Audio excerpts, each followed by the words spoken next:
লড়াই করেছিল আইএসএফ, তাদের আমি কুর্নিশ জানাই। ভাঙড়ের ছেলেরা, ভাঙড়ের আইএসএফ এর ছেলেরা লড়াই করেছিল, কুর্নিশ জানাই।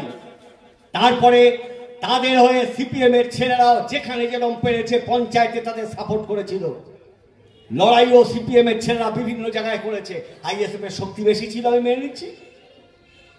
আর তৃণমূল কংগ্রেস ভাঙড়, এখানে একজন নায়ক হয়েছে, আবার এক নায়ককে জেলে ঢোকানো হয়েছে, আর এক নায়ক আসছেন, তিনি বলছেন আমি ভাঙড়ে সব এক করে দেবো। ও নায়ক বাবু, এই যে গাড়িগুলো আসছিল এখানে, কোথাকার গাড়ি? তালদির কোথাকার গাড়ি? তালদির গাড়ি, জীবনতলার গাড়ি, ক্যানিংয়ের গাড়ি, শাহজাহানের এলাকার গাড়ি কোথায় আসছিল মেলার মাঠে? যে গাড়িগুলো জনরোষে পুড়েছিল, কারা আসছিল? কারা খালে ঝাঁপ দিয়েছিল? কারা এখানে রক্ত হেলি খেলেছিল?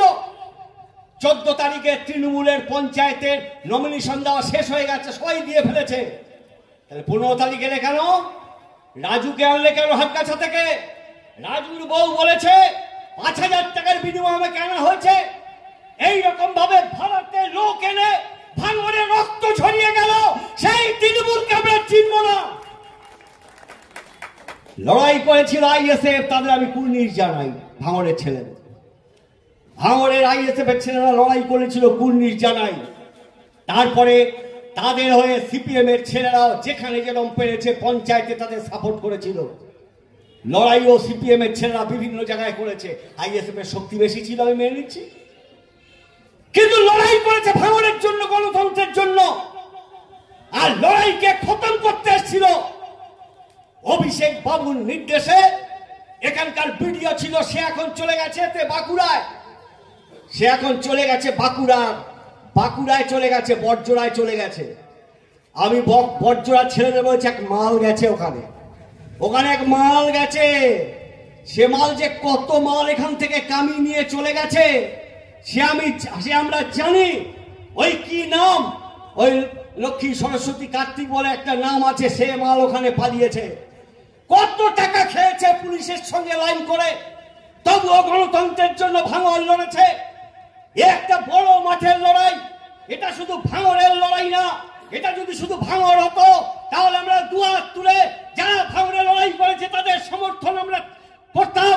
কিন্তু এটা বড় মাঠের লড়াই, সমুদ্রের লড়াই, যাদবপুর, সোনারপুর সব নিয়ে লড়াই হবে। এখানে তৃণমূলের বিরুদ্ধে আর বিজেপির বিরুদ্ধে লড়তে পারবে সিপিএম। আমি ভাঙড়বাসীকে, তুমি কার জ্বালায় আছো? তুমি কার জ্বালায় আছো ভাঙড়বাসীকে বলি। 10 বছর ধরে গণতন্ত্র নেই, তুমি মার খেয়েছো, তোমার মায়ের ইজ্জত গেছে, তোমার জমি লুট হয়েছে। কে বাঁচাবে তোমাকে? বাঁচাতে পারে ভাঙড়ে যে বিজেপি আর তৃণমূলের বিরুদ্ধে লড়বে সেই প্রার্থীকে সমর্থন করবেন। আমি করজোরে ভাঙড়বাসীকে আবেদন করব, বিধানসভায় যা হচ্ছে হোক, কিন্তু লোকসভা যে লড়তে পারবে 15 লাখ 16 লাখ ভোট, ভাঙড়ে ভোট হলো 2,86,000, বাদ বাকি ভোট হলো বাইরে। যে জিততে পারবে তাকেই আপনারা জয়যুক্ত করবেন। আমি শেষ কথা বলবো, এখানে তৃণমূল এসে বলছে সিপিএম কি করেছে ভাঙড়ে। আরে ভাই, ভাঙড় কলেজটা আমাদের এখন ঢুকতে দেয় না। কে করেছে? কোন বলে হয়েছে? হ্যাঁ, ঘটপুরে ব্রিজ কোন বলে, গাবতলা ব্রিজ কোন বলে, সোনপুর ব্রিজ কোন বলে, চৈতল ব্রিজ কোন বলে, হাড়োয়া ব্রিজ কোন বলে, বসিয়াট ব্রিজ কোন বলে, বাসন্তী ব্রিজ কোন বলে, 2.5 লক্ষ লোক করে খায় লেদার কমপ্লেক্স কোন বলে, 6 লেন কোন বলে, হিটকো কোন বলে, কিছু করেনি সিপিএম। আর যে ক্যানিংয়ের লোক বলছে এসে জীবনতলা কলেজ কোন বলে, বাসন্তীর কলেজ কোন বলে, রায়দিঘি কলেজ, ক্যানিং, তোমার গিয়ে কাকদ্বীপ কলেজ সব কোন বলে। আর তোমরা কি করেছো? নলমুড়িতে একটা বিল্ডিং বানিয়েছো, একটাও ডাক্তারের দেখা নেই। তোমার দেখা নাই রে, তোমার দেখা নাই। নলমুড়িতে বিল্ডিং করেছো, ডাক্তার নার্সের দেখা নেই নাই, তাই না? হ্যাঁ, আর তোমরা আমাদের দেওয়া জমি লুট করছো। ভাঙড়ের লোক লুট হতে দেবেন কিনা বলুন? জাগুরগাছিতে আমাদের কমরেডকে হুমকি দিচ্ছে দেয়াল লেখার জন্য, ওটা করবেন না। বাস বন্ধ করে দেবেন বলছেন, করবেন না।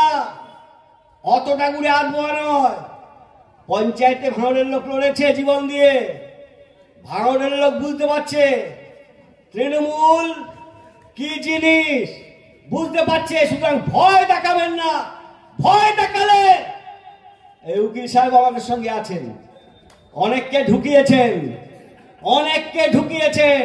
ফটাফট নাম দেবেন আর টপাটপ তিহার জেলে ঢোকানো হবে, কেউ ছাড় পাবেন না। বিকাশ ভট্টাচার্য আমাদের সঙ্গে থাকবেন।